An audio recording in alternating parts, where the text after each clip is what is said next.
I have come to share the revelation that I received in 2018. In this revelation a being came and spoke to me. He told me, "My name is the germ, the seed that never fades. I am the sword and the shield. I am the true one. I maintain my word sown in the hearts of men. I sow seeds and I maintain it even in the infidelity of men. I work on it and I always germinate it." He asked me, "What do you see?" I answered him that I was seeing a large golden building that shone with the brightness of heaven.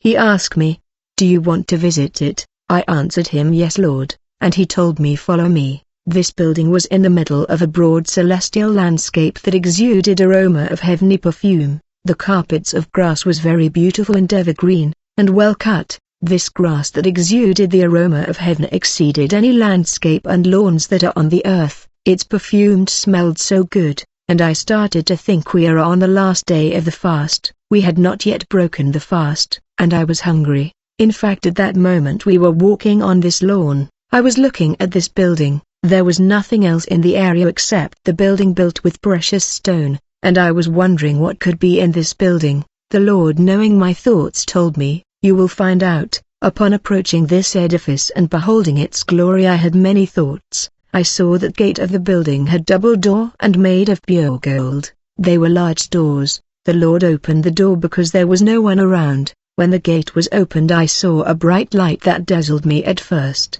but then this light disappeared. When we entered the building, I saw shelves upon which were placed board in frames. This was a large hall. The Lord told me, "This is where I keep the board of honor of my faithful servant." When I look at these board or painting, I saw that on these paintings some writing at the bottom. It was written, "Good and faithful servant," followed by the name of the owner. The Lord continues by telling me, "Many of my servant are owner of these board that have these writing of good and faithful servant. When they come back home to heaven, they will be given these board and will choose where to put them in their palaces of heaven, either in their living room or in their bedroom, or in any other room of their heavenly mansion here in heaven." The Bible say, the servant who had received the 2 talents also came and said, "Master, you entrusted me with 2 talents. See, I have gained 2 more." His master replied, "Well done, good and faithful servant. You have been faithful with a few things. I will put you in charge of many things. Enter into the joy of your master." Brethren, I hope after running this race all these years of your life, you will hear from the Lord the sentence, "Good and faithful servant," and you will enter the joy of your Father. Paul said, "Know ye not that they which run in a race run all, but one receiveth the prize? So run, that ye may obtain. And every man that striveth for the mastery is temperate in all things. Now they do it to obtain a corruptible crown, but we an incorruptible. Therefore I do not run aimlessly, I do not fight like I am beating the air. No, I discipline my body and make it my slave, so that after I have preached to others, I myself will not be disqualified. In order to be an overcomer, you have to weaken and mortify the flesh every day while making your spirit stronger." I was contemplating these painting. I wondered if all these painting of good and faithful servant were already been assigned to their owner, or if there was still some waiting to be assigned. The Lord told me, "What is on top of the shell is waiting for their owner, but what is below is about to be assigned to their owner. But there are owners who will never have one. Once what is below is assigned to the owner, board that are above then go down while others are being made." But I noticed that there were painting or board whose glass were broken. When I noticed them, the Lord told me, "These are paintings of my servant that have landed in hell." The Lord told me, "Heaven is beyond what you think, this celestial world is beyond men's imagination." And then the Lord told me, "Look over there." He pointed his finger in a direction, and when I started to look where he was showing me, I saw children playing far away from where we were, and the Lord asked me, "Do you know why I am showing you these children?" Brother, I knew why he was showing me the children, but at that moment I was ashamed of myself and I lowered my head. There were little angels playing with these children.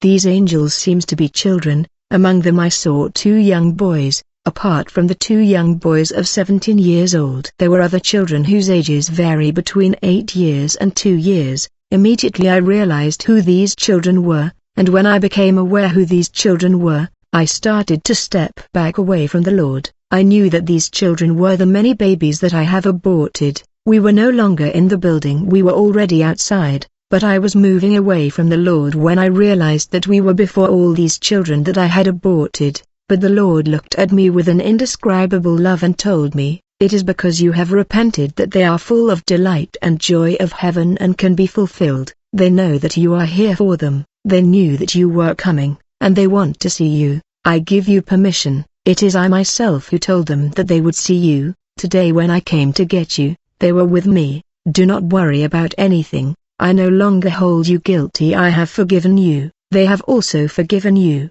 Go see them. I prostrated myself and I started to cry. He told me, "Calm down my child, get up, I am with you." I walked towards my aborted children. They were so beautiful, radiating light and glory. There were 4 boys and 3 girls in heaven that I had aborted on earth. The Spirit moves very fast, and that's how I got to where my children were, and they all came to hug me. We didn't want to leave each other. I cried, but they wiped my tears. They all told me, "Make sure to come back home.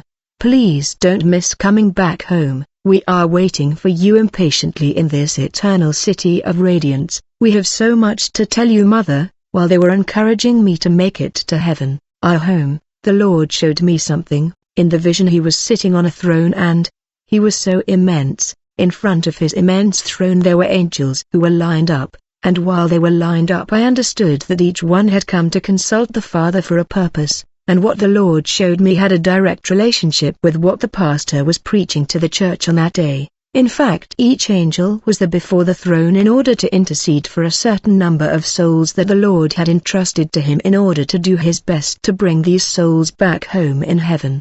These angels work so that people can accept Christ in spirit and truth, and that after death they can come back home. Each of these angels came to ask him for a certain number of times for the salvation of the souls. They asked God for a little more time for the souls. The Lord asked the question to the first angel, "How much time do you ask me to grant to these souls?" And the angel answered him, 3 days. The Lord asked him the question, "Do you think then that 3 days will be enough for these souls to repent and return home?"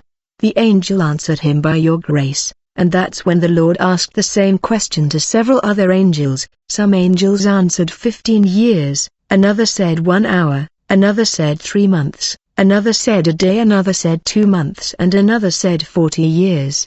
So each gave different answers, and that's when the Lord also asked them the same question. If they were sure of the time asked, they, "With your help, Lord, everything will go as planned." And I noticed that the angels who had asked for very little time, like 1 hour, 3 days, a month, these angels worked and interceded 3 times more than the others because the time they had asked was very short, and the Lord also made available to them everything they had asked for the success of their respective mission, and he also granted them all the weapons necessary for their mission.